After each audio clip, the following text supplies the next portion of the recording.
Aller dans le livre des rois, dans le mois de mai spécialement, on a beaucoup été dans le livre des rois et donc on a vu spécialement donc Élie et on va continuer donc ce matin spécialement à voir ce message intitulé le feu de l'Éternel. Le feu de l'Éternel, ça c'est dans 1 Roi chapitre 18 et nous allons lire ce matin au verset 20. À partir du verset 20, spécialement, nous lisons donc 1 Roi chapitre 18 verset 20.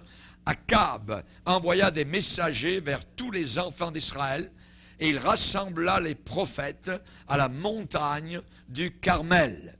Et alors Élie s'approcha de tout le peuple et dit: jusques à quand clocherez-vous des deux côtés? Si l'Éternel est Dieu, allez après lui. Si c'est Baal, voyez, allez après lui.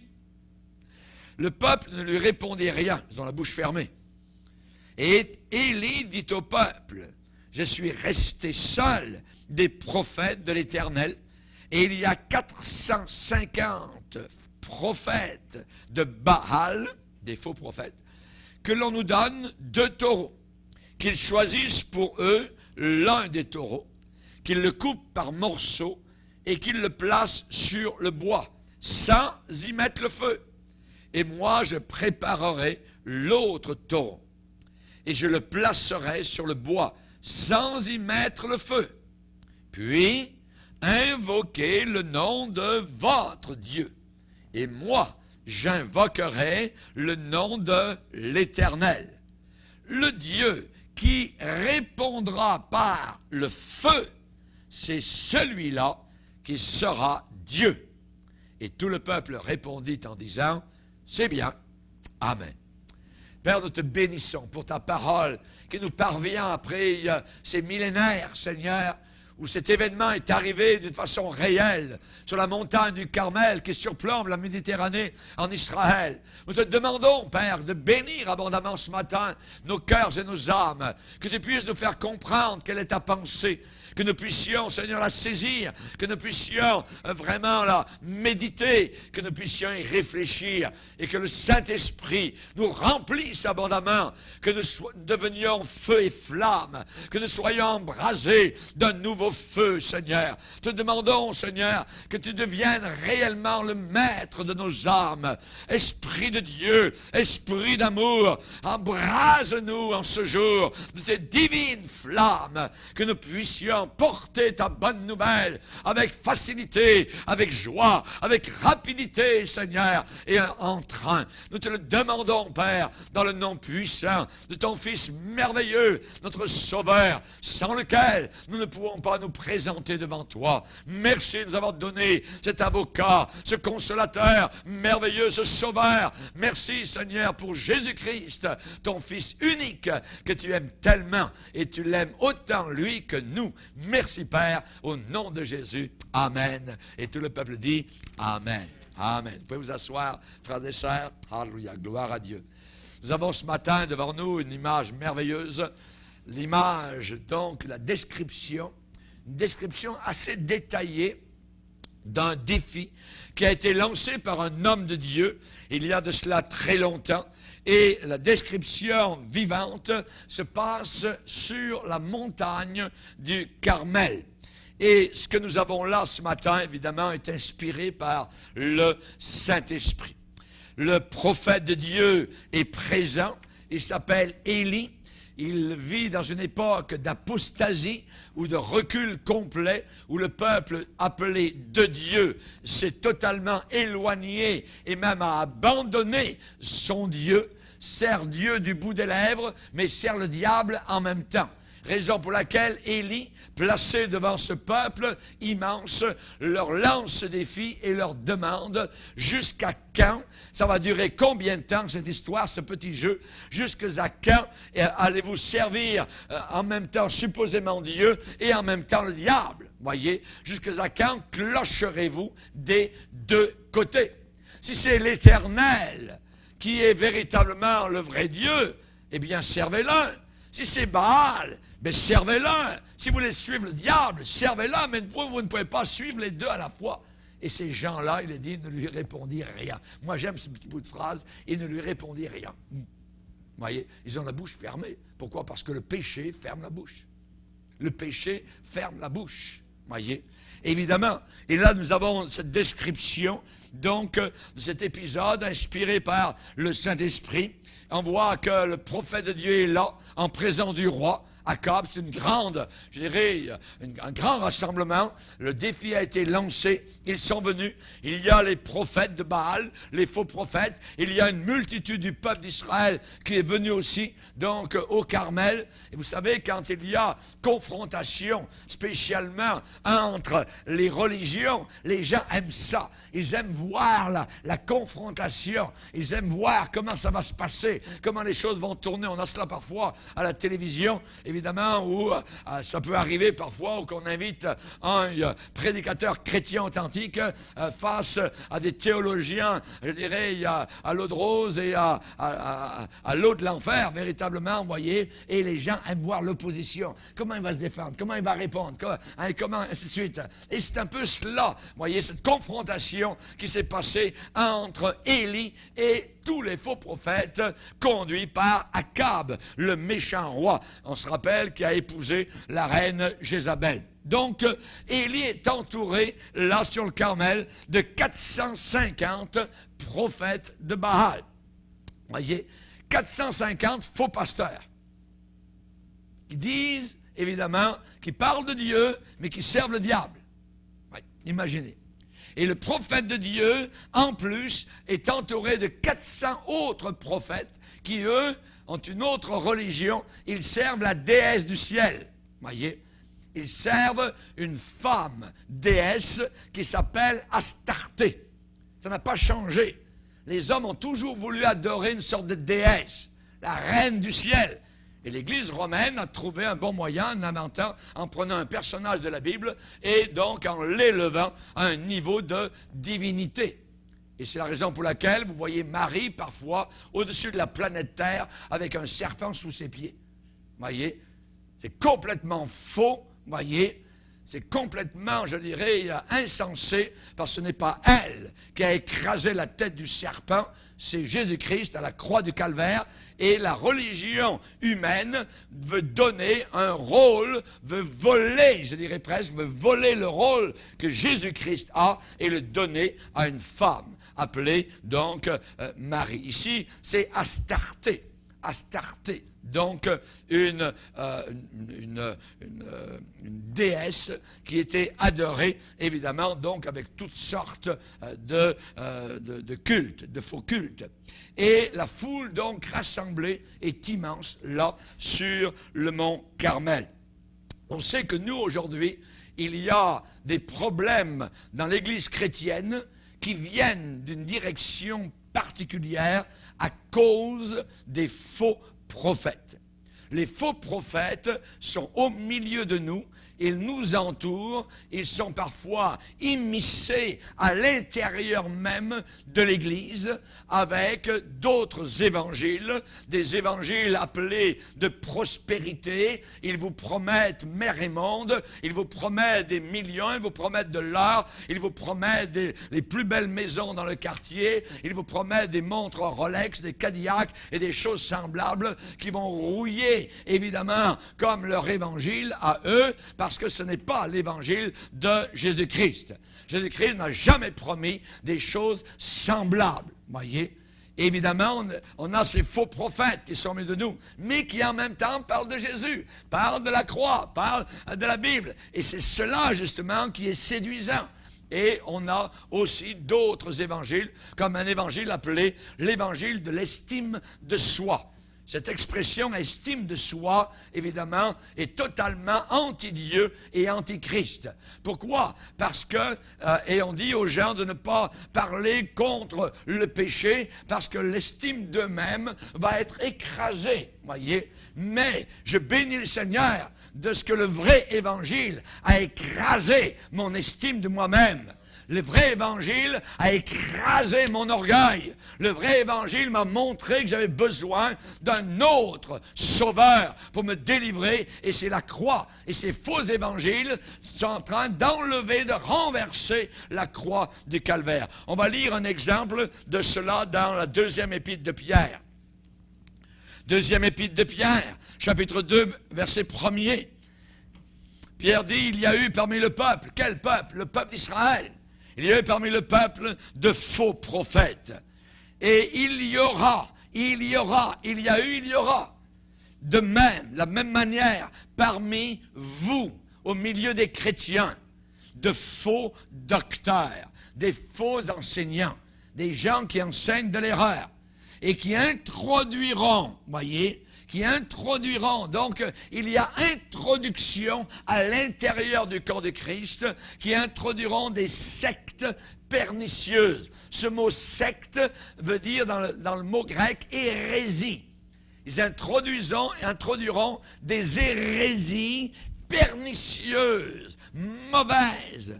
Et ensuite, on les décrit, le Saint-Esprit les dévoile, qui reniant le Maître qui les a rachetés. Ils renient Jésus-Christ, tout en parlant de Jésus. Ça ne veut pas dire qu'ils ne parlent pas de Jésus, ils en parlent. Mais ils le renient, voyez, qui reniant le Maître qui les a rachetés. Pourquoi? Parce qu'ils renient l'Évangile, ils renient le sang de la croix, ils renient la séparation d'avec le monde que nous devons avoir, voyez. Ils renient le Maître qui les a rachetés et ils attireront sur eux une ruine soudaine. Et voyez le problème, plusieurs les suivront, beaucoup de personnes les suivront dans leur dissolution. Et la voix de la vérité sera calomniée à cause d'eux. Donc la cause, pourquoi bien souvent l'Évangile n'est pas accepté ou est moqué, ridiculisé, à cause des faux prophètes. Ouais. La voix de la vérité sera calomniée à cause d'eux. Maintenant, un de leurs motifs, verset 3, par cupidité. Ça veut dire par amour d'argent. Par cupidité, ils trafiqueront de vous. Ça veut dire ils vont se jouer de vous. Ils vont jouer sur les ficelles. Ils vont arriver par des belles paroles à soutirer de l'argent de vos poches. Nous comprenons que nous donnons nos dîmes, nos offrandes à l'Église, c'est normal. Mais eux vont bien plus loin que cela, voyez. Et ensuite, ils peuvent arriver devant les gens en disant « Dieu m'a dit que ce matin, il donne un montant extravagant, vous voyez, et que c'est avec vous que, évidemment, j'aurai ce montant-là. » Évidemment, c'est des voleurs, littéralement.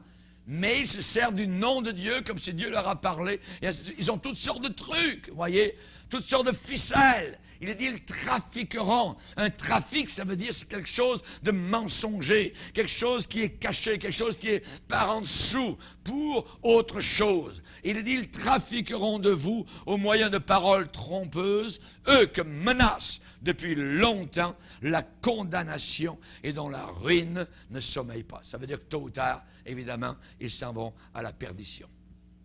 Avec leur bouche pleine de dollars, pleine d'argent, avec leur Cadillac, avec leur faux évangile et leur estime d'eux-mêmes.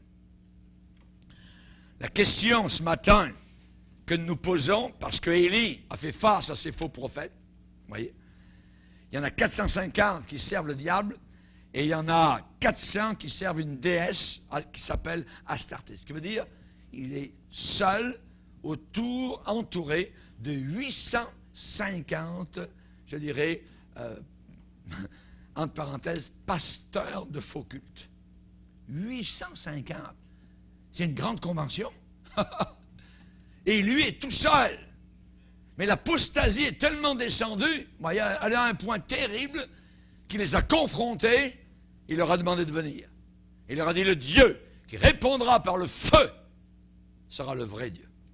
Ce que nous voulons voir, vous allez invoquer vos dieux, et on va voir qui va être le vrai Dieu. Et le vrai Dieu sera le Dieu qui répondra par le feu. Question, c'est que ce Baal qui a été servi depuis si longtemps en Israël, est-il vraiment Dieu? Ou bien est-ce que l'Éternel, le Dieu d'Israël, dont Élie est le serviteur, est-ce que c'est lui qui est le vrai Dieu? Imagine, les gens ne savent même plus qui est le vrai Dieu, comme aujourd'hui. Puisqu'ils disent, hein, Allah, Jésus, Zoroaster, Bouddha, ainsi de suite, voyez. Et nous arrivons avec Jésus. Et nous disons qu'il est le vrai Dieu. Plus que cela, il est le créateur du monde, des mondes, de l'univers. Ah oui, nous arrivons au même point.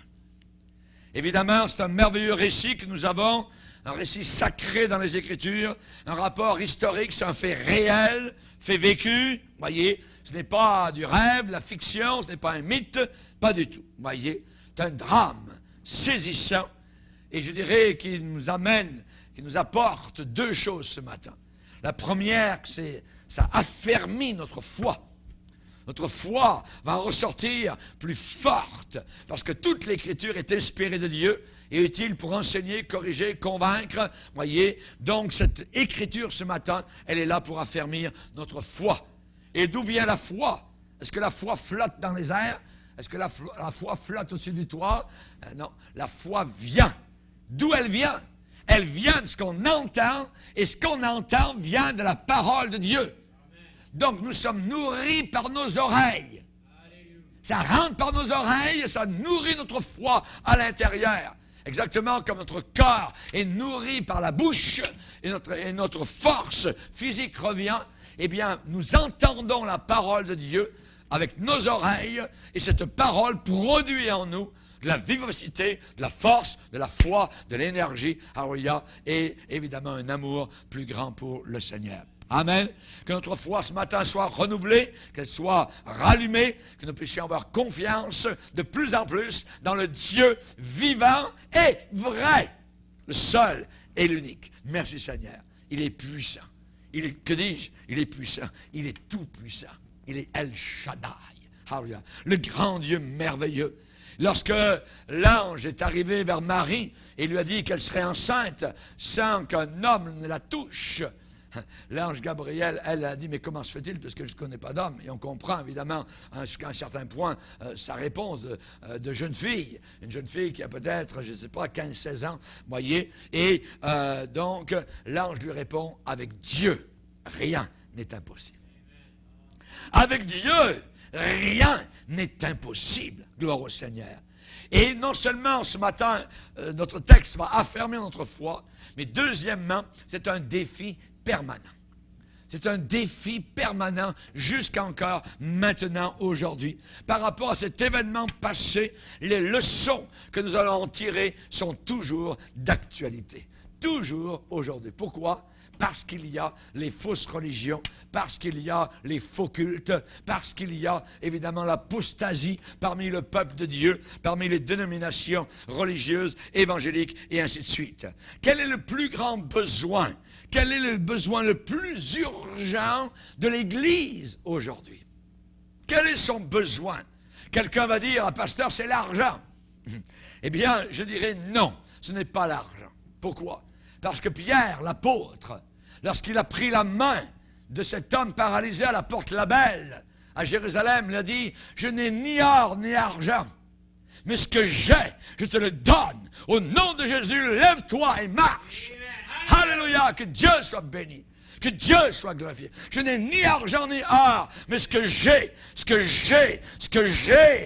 Pierre avait quelque chose. Avons-nous quelque chose aujourd'hui dans l'Église? Est-ce qu'il y a quelqu'un qui nous habite? Est-ce qu'il y a quelqu'un qui nous remplit? Ce que j'ai, je te le donne. C'est un homme de Dieu qui un jour est allé voir le pape.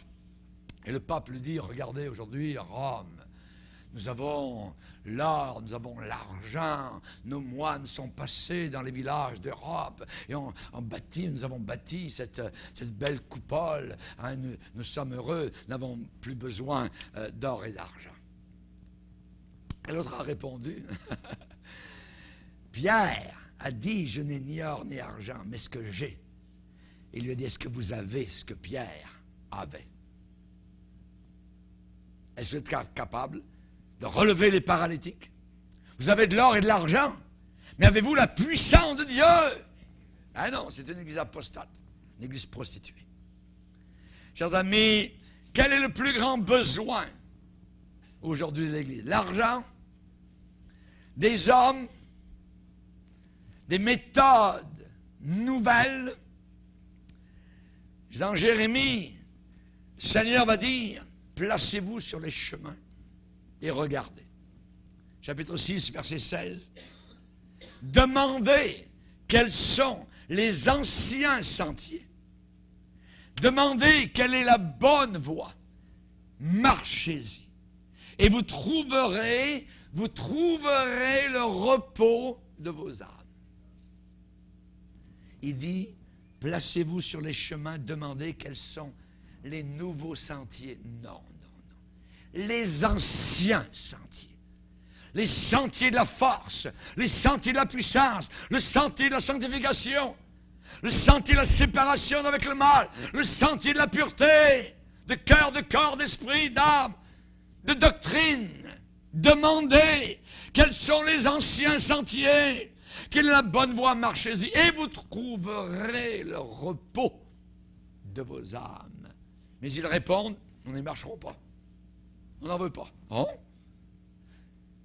Dieu dit, j'ai mis près de vous des sentinelles. Soyez attentifs au son de la trompette. Mais ils répondent, nous ne serons pas attentifs. Boc. Ne veulent pas. Ne veulent pas entendre. Ne veulent pas reconnaître des enfants rebelles. Quel est le besoin le plus urgent de l'Église d'aujourd'hui? L'argent, des hommes, des méthodes nouvelles. De quoi Élie avait-il besoin? De quoi Élie avait-il besoin? Il avait besoin uniquement d'une chose, de l'évidence que son Dieu, à lui, était bien vivant. Il avait besoin de l'évidence, que ça se voit. Il avait besoin de l'évidence du Dieu vivant, du Dieu agissant, afin que son peuple se convertissent et reviennent à lui et replacent dans ce Dieu merveilleux toute leur confiance. Son défi a été lancé. Le peuple est là, les faux prophètes sont là, 850, des milliers du peuple, le roi est là. Le Dieu qui répondra par le feu, c'est celui-là qui sera Dieu. Et pour aller vite, on va pousser le vidéo plus loin. Et le feu de l'Éternel tomba. Le feu de l'Éternel tomba. Élie avait besoin de quoi? Du feu. De quoi l'Église a-t-elle besoin aujourd'hui? Du feu de Dieu. Le feu de Dieu, c'est indispensable aujourd'hui. Si vous n'êtes pas enflammé par le Seigneur, vous serez enflammé par le diable.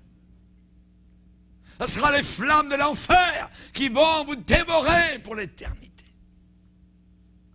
Et il y avait besoin du feu, c'est indispensable. Le feu de Dieu, le feu divin, c'est le symbole de sa puissance et de sa présence. Il est là quand le feu tombe et il est puissant au milieu de son peuple. Rappelez-vous quand Dieu est apparu à Moïse en plein désert. Le feu est venu dans le petit buisson. Le petit buisson est devenu une flamme de feu et le buisson ne se consumait pas. Nous sommes les petits buissons dans le désert de ce monde. Parfois avec des petites épines, mais que le feu vienne et brûle les épines. Amen. Brûle les scories. Hallelujah. Le feu de Dieu a été manifesté là dans le désert et Dieu a parlé à Moïse.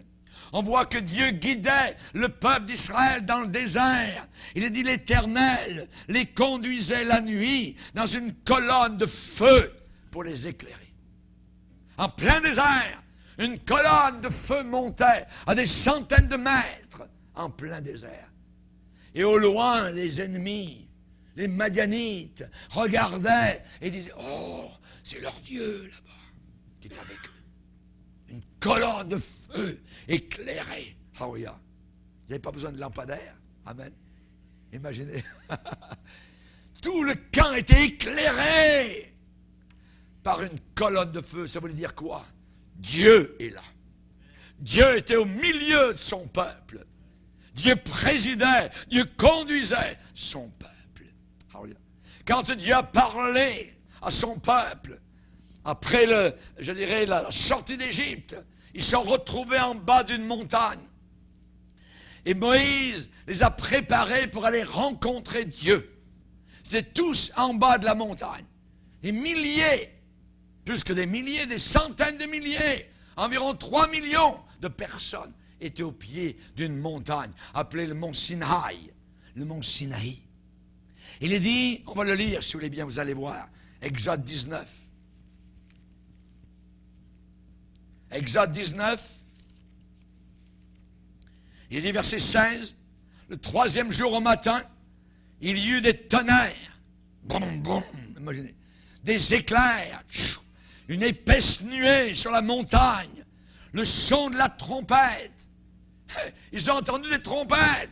C'est pas eux qui sonnaient des trompettes. Du haut des cieux, il y avait des sons de trompette. Le son de la trompette retentit fortement. Tout le peuple qui était dans le camp fut saisi d'épouvante, s'en mit à trembler. Ils avaient peur. Moïse fit sortir le peuple du camp à la rencontre de Dieu et se placèrent au bas de la montagne. La montagne du Sinaï était tout en fumée parce que l'Éternel y était descendu au milieu du feu. L'Éternel y était descendu au milieu du feu. Cette fumée s'élevait comme la fumée d'une fournaise et toute la montagne tremblait avec violence. Le son de la trompette retentissait de plus en plus fortement. Dieu n'a pas besoin d'un système de son. Voyez, il montait. Voyez. Moïse parlait et Dieu lui répondait à haute voix. Dieu parle toutes les langues. Et ceux qui étaient présents entendaient la conversation entre Moïse et Dieu qui répondait à son serviteur à haute voix. Ainsi l'Éternel descendit sur la montagne du Sinaï, sur le sommet de la montagne. L'Éternel appela Moïse sur le sommet de la montagne et Moïse monta. Le feu. Dans Lévitique, chapitre 9, verset 24, il est dit, le feu sortit de devant l'Éternel et consuma sur l'autel l'Holocauste. On voit que David, un jour, le roi d'Israël, a invoqué l'Éternel. Il est dit, Dieu lui répondit par le feu. 1 Chronique 21, verset 26. Dans 2 Chroniques 7, verset 1, quand Salomon eut achevé de prier, le feu descendit du ciel et consuma l'Holocauste. Vous dites, mais comment Caïn a-t-il su que son sacrifice n'était pas accepté et que celui de son frère était accepté de Dieu? C'est simple. Le feu est tombé sur le sacrifice de son frère Abel. Et sur son propre sacrifice, rien ne se passait. L'approbation de Dieu vient quand le feu de Dieu descend sur une personne, sur une église, sur une communauté, sur un chrétien. Alléluia. Merci Seigneur. Il est dit que Daniel a eu la vision, une vision merveilleuse, comme Jean l'a eu plus tard dans l'Apocalypse, de Jésus-Christ. Et il dit qu'un fleuve de feu sortait de devant le trône de Dieu. Le feu est présent toujours pour représenter la puissance de Dieu et la présence du Seigneur. Alléluia. Jean-Baptiste, alors qu'il prêchait, alors qu'il avait les genoux dans les eaux boueuses du Jourdain, cet homme a dit, qui vous a appris à fuir la colère à venir? Moi, je vous baptise dans l'eau pour vous amener à la repentance, mais celui qui vient après moi est plus puissant que moi, et lui, il vous baptisera du Saint-Esprit et de feu. De feu. Alléluia. Es-tu baptisé de feu? Est-ce que ça brûle quelque part? Est-ce que c'est comme la casserole qui est sur le poêle qui fait boum, boum, boum, boum, boum, boum, avec des bulles puis du bouillon, parce que ça bout? Ou bien si c'est calme plat? Très dangereux, calme plat. Voyez. Puisses-tu être froid ou bouillant? Ceux qui sont tièdes, je les vomirai de ma bouche. Seigneur, garde-nous de toute tiédeur. Que ton feu retombe sur nos vies, s'il est déjà tombé dans le passé. Seigneur, qu'il tombe sur nos cœurs ce matin. Remplis-nous du Saint-Esprit. Viens, Esprit de Dieu, fais-nous sentir ta présence. Revais-nous de ta puissance et baptise-nous de feu. Esprit de Dieu, baptise-nous de feu. Saint-Esprit de la promesse qui nous scella de ton sceau, dévoile-nous la richesse de l'héritage d'en haut. De l'héritage d'en haut. Alléluia. Rappelez-vous le jour de la Pentecôte. Ils avaient prié pendant 10 jours. Alors, il y a 10 jours en train de prier. Il y a certaines dénominations évangéliques qui pensent que c'était des inconvertis, qu'ils ont été sauvés là, à la Pentecôte. Les païens ne prient pas pendant 10 jours. C'est déjà des gens sauvés. Mais il leur manquait une expérience merveilleuse appelée le baptême dans le Saint-Esprit. Il dit que le jour de la Pentecôte, spécialement des langues semblables comme des langues de feu. Alors, il y a gloire au Seigneur. Leur apparurent. Et parfois, on a vu des petites images pieuses où il y a une petite langue de feu sur la tête des 12 apôtres. Vous voyez? Non, non, non. C'est pas ça, l'image. L'image, c'est qu'ils étaient devenus une langue de feu. De haut en bas, le feu les remplissait. Alors, le Saint-Esprit les remplissait de dessous leurs pieds jusqu'au sommet de leur tête. Des flammes de feu. Alors, il leur apparurent, séparés les unes des autres, et se posèrent sur chacun d'eux. Et ils furent tous remplis du Saint-Esprit, et se mirent à parler en d'autres langues, selon que l'Esprit leur donnait de s'exprimer. Merci Seigneur. Dans Hébreu, il est dit que nous devons rendre à Dieu un culte de reconnaissance. Pourquoi?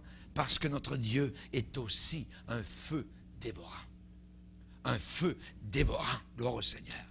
On a besoin de quoi aujourd'hui? De quoi l'Église a-t-elle besoin? Le feu du Saint-Esprit. Amen. Que ce feu descende sur nous. Que ce feu descende sur l'œuvre qu'il nous a confiée. Amen. C'est une flamme particulière. Il y en a des gens qui sont enflammés pour le péché. Il y en a qui saisissent la coupe du péché avec flamme et ils la boivent jusqu'à la lit. Voyez. Nous voulons être enflammés pour le Seigneur. Nous voulons boire aux sources d'eau vive, dans la pureté, dans la sainteté, dans la séparation d'avec ce monde pervers et méchant et tordu. La flamme de Dieu est une flamme ardente qui brûle le péché, qui brûle le péché, qui consume les scories, les saletés, les charbons de nos cœurs, qui illumine nos vies, une flamme qui attire. Amen. Quand il y a un feu de la Saint-Jean, quelque part, on est attiré en pleine nuit vers aller voir le feu, être autour du feu, la flamme nous attire. Amen. Et quand on va brûler, mon frère, ma sœur, amen. Quand on va brûler, quand cette église, cette assemblée sera comme un feu, ils viendront. Amen. Ils viendront. Et on dit, mais qu'est-ce qui se passe là-bas? Qu'est-ce qui se passe? Oui. On a besoin de ce feu. On a besoin du Saint-Esprit. Il est dit dans la Bible, un des principes de la parole de Dieu, le feu brûlera continuellement sur l'autel. Et il ne s'éteindra pas. Ce qui arrive à une dénomination pentecôtiste, comme le mouvement de Pentecôte par exemple, c'est que nous sommes actuellement à 100 ans du départ. Et un mouvement, généralement, ne dure pas plus que 3 générations. Et aujourd'hui, vous regardez le mouvement de Pentecôte, c'est un mouvement éteint. Oui, ici et là, il y a des gens qui aiment le Seigneur, il y a des pasteurs qui sont corrects, qui aiment Dieu. Mais de façon générale, en tant que mouvement, voyez, spécialement dans nos pays, voyez, d'Amérique, du Canada, nous voyons aujourd'hui cette alliance, nous allons le voir dans la conférence, avec des religions païennes, avec des religions qui renient Dieu, qui adorent les démons, qui prient les morts, et ainsi de suite. Voyez, on veut s'associer, on veut nous pousser dans cette direction-là, et nous refusons. Non. Nous ne donnerons pas l'héritage de nos pères. Nous voulons être animés de la foi de Naboth. Il a dit, je ne donnerai pas l'héritage de mes pères. Je préfère la mort à cela. Alléluia. Au bout de 3 générations, 4, ce qui a été enflammé au départ, eh bien, a besoin d'être repris. Mais au travers des siècles, il y a toujours un reste qui aime le Seigneur, qui garde le feu, qui garde la flamme. C'est un des principes de la parole de Dieu. Le feu brûlera continuellement et il ne devra jamais s'éteindre. Si les mouvements s'éteignent, si un frère ou une sœur s'éteint, voyez, est-ce que je suis obligé de m'éteindre? De rester là en train de poireauter, je dirais, de niaiser. Non! Je veux sauver mon âme. Je veux servir le Seigneur avec feu, avec flamme. Je veux être enflammé pour mon Dieu vivant. Dernièrement, un pasteur dans le Québec avait sa prédication. Le titre de sa prédication, c'était « Comment se permettre nos faiblesses ». Comment se permettre des faiblesses. Imaginez si j'arrive ce matin, je vous dis, mes frères, je vais vous expliquer ce matin comment on peut se permettre des faiblesses dans nos vies. Mais le gars a reviré de bord, il est en train de prêcher qu'on peut accepter le péché. Il est en train de dire qu'on peut accepter toutes nos faiblesses. C'est séduisant, c'est rusé, c'est fin, mais c'est très dangereux. Comme un serpent. Vous entendez le loup, vous voyez ce serpent en train de s'infiltrer à l'intérieur de l'Église. Quand vous avez un pasteur d'une Église pentecôtiste, il y a quelques années de cela, pas très longtemps, qui pendant 2 ans a refusé de venir aux réunions de prière. N'allez pas aux réunions de prière. Il y avait quelques chrétiens qui se réunissaient, mais pas une seule fois le pasteur était aux réunions de prière. Pendant 2 ans. Vous vous rendez compte? Dernièrement, dans une autre église évangélique, les chrétiens ont demandé au pasteur, il faudrait qu'on remette en place nos réunions de prière. Les chrétiens ont dit non, on n'en veut pas. On n'en veut pas. À quoi avons-nous affaire? À l'apostasie. On va continuer à avoir des Bibles, à avoir des réunions, à chanter tout ça, mais on ne veut pas avoir affaire à un Dieu qui nous enflamme, qui brûle nos péchés, qui change, qui bouleverse, qui ébranle notre confort. On met à notre porte la petite pancarte, ne dérangez pas. Ne pas déranger. Faites le ménage à l'extérieur, la personne à l'intérieur est en train de ronfler, de dormir. Ne pas déranger. Ils ne seront pas dérangés. Il y avait un homme qui était sur son lit de mort. Un chrétien est allé le voir et dit, mais monsieur, donnez votre cœur au Seigneur. Mais vous ne voyez pas que je suis en train de mourir? Ne me dérangez pas. Vous ne voyez pas que je suis en train de mourir? Ne venez pas me déranger. C'est comme ça qu'on descend en enfer. C'est comme ça que l'Église apostate est en train de se lever autour de nous. On n'en veut plus du Seigneur, on le met à la porte. Vous vous rendez compte? On ne veut pas de réunion de prière. On ne veut pas prier. Le feu brûlera continuellement. Dans un foyer, dans un poêle à bois, essayez de faire du feu, mais n'enlevez jamais les cendres. Jamais. N'enlevez jamais les cendres. Vous allez voir, vous allez avoir un problème quelque part. C'est que ça va monter. Ça va monter jusqu'en haut. Vous pouvez mettre encore peut-être une dernière petite bûche. Dans la Bible, il est dit que pour le lieu du sacrifice, là où on faisait le feu pour les holocaustes, il fallait régulièrement enlever la cendre. Si vous vivez sur le passé, sur les anciennes expériences qui ont été belles, aussi magnifiques soient-elles, c'est bon parfois s'en souvenir, mais on ne peut plus vivre là-dessus. Il faut enlever les cendres de ce foyer qui est notre cœur pour continuer, que le vent de l'Esprit souffle, que la flamme de nouveau brûle et que nous puissions être enflammés du Saint-Esprit. Amen. Amen. Vous m'avez compris, frères et sœurs? Amen. Gloire au Seigneur. Le feu brûlera continuellement. Gloire au Seigneur. Comment l'obtenir? Comment l'obtenir? C'est ce que nous allons voir aujourd'hui. Comment obtenir ce feu?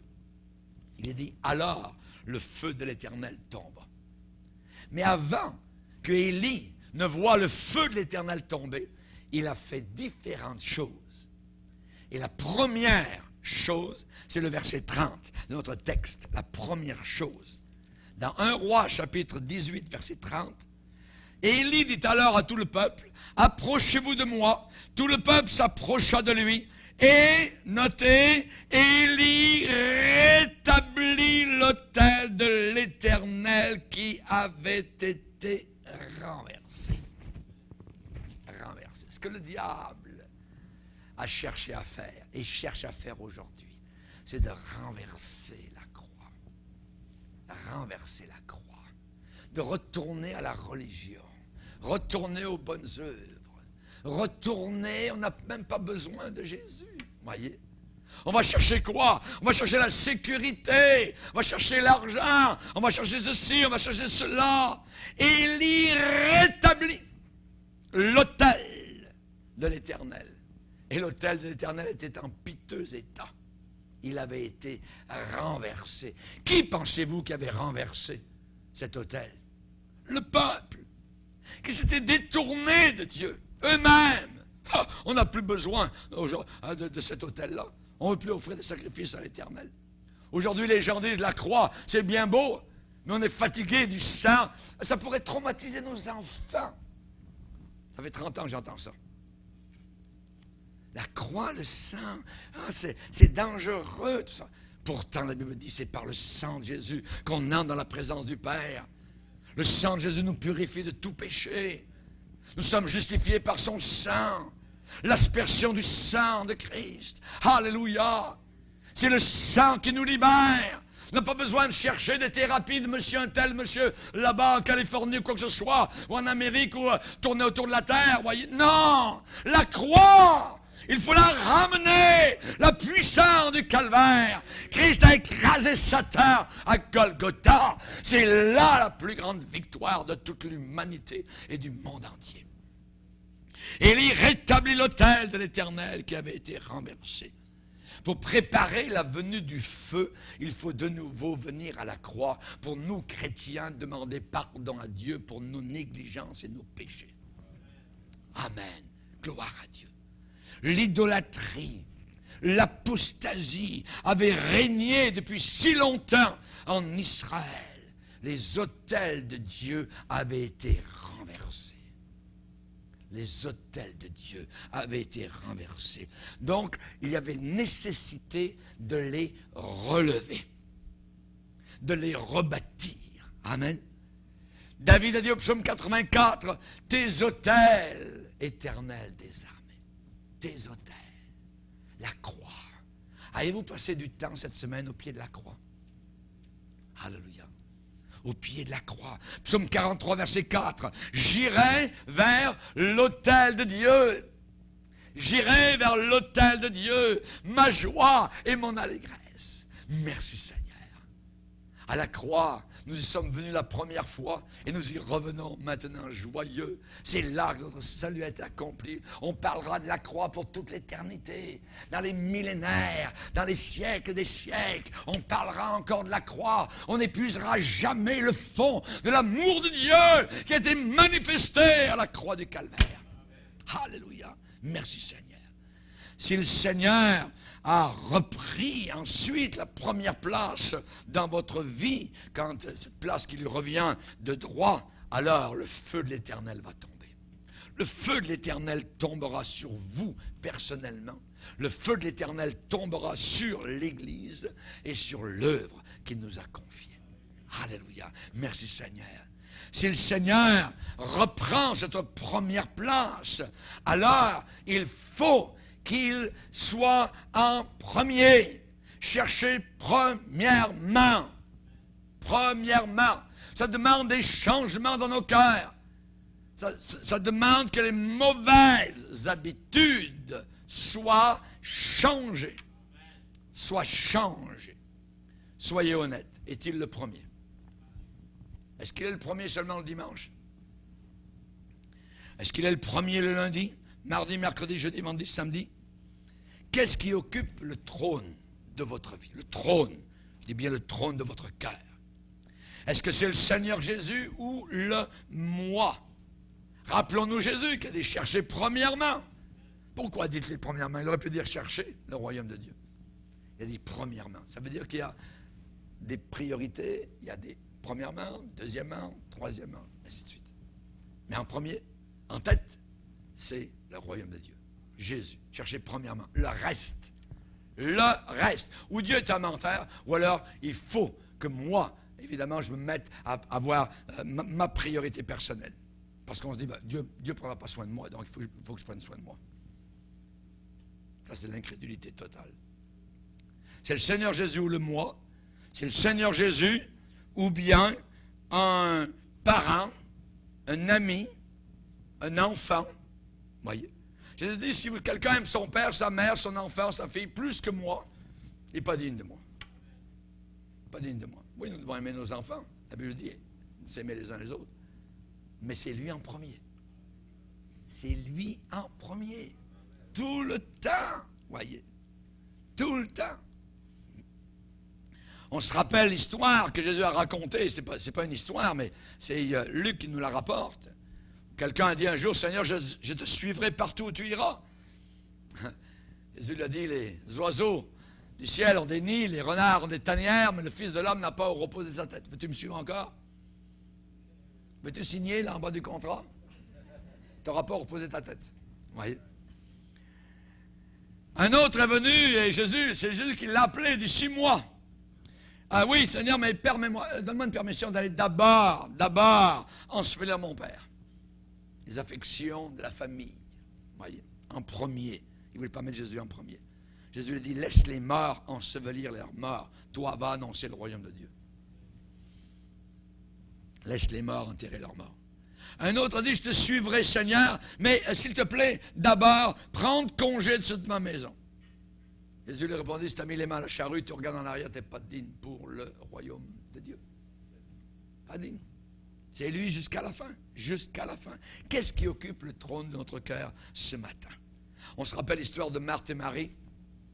Marthe la vaillante, voyez, qui s'occupe, qui nettoie, qui fait la cuisine, ainsi de suite. Puis sa sœur Marie, voyez, possiblement a été délivrée, voyez, peut-être de plusieurs démons. Elle avait mené une vie dissolue, ainsi de suite.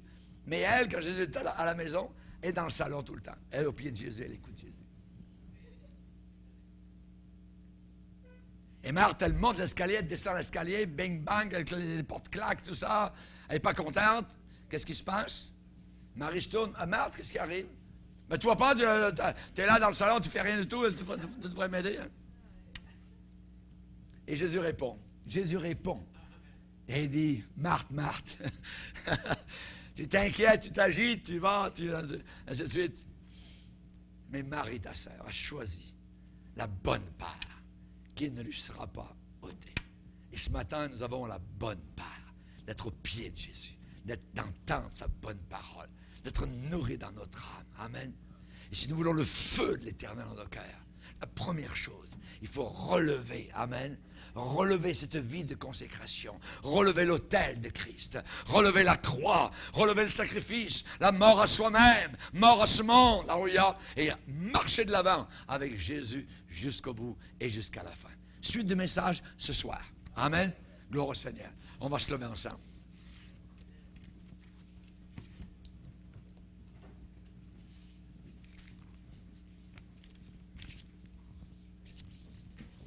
Seigneur, nous te bénissons et te remercions pour ta sainte et puissante parole dans nos cœurs ce matin. Nous te bénissons, Seigneur Jésus, de faire en sorte que nous puissions rentrer en nous-mêmes, Seigneur. Tu nous interpelles. Ce n'est pas uniquement le pasteur Bourgier, c'est le Saint-Esprit ce matin qui nous aide, qui est là, qui veut nous aimer, nous bénir, nous consoler, nous fortifier, afin que nous puissions avoir, Seigneur, le feu de Dieu dans nos cœurs, que nous puissions, Seigneur, t'aimer, te bénir, être enflammés, être zélés, que le zèle de ta maison nous dévore. Alléluia, glorifie-toi, Seigneur. Nous te prions que de nouveau le Saint-Esprit descende sur nos cœurs, nos vies, nos familles, et nous enflamme abondamment, Seigneur. Nous ne voulons pas clocher des deux côtés. Nous ne voulons pas un pied dans le monde, un pied avec l'Église, un pied avec Satan, un pied avec Dieu. Nous ne voulons pas clocher des deux côtés. Nous voulons servir l'Éternel, le Dieu vivant et vrai. Alléluia. Gloire à toi, Seigneur. Amen. On va ce matin venir en avant. Amen. On veut reconsacrer nos vies devant le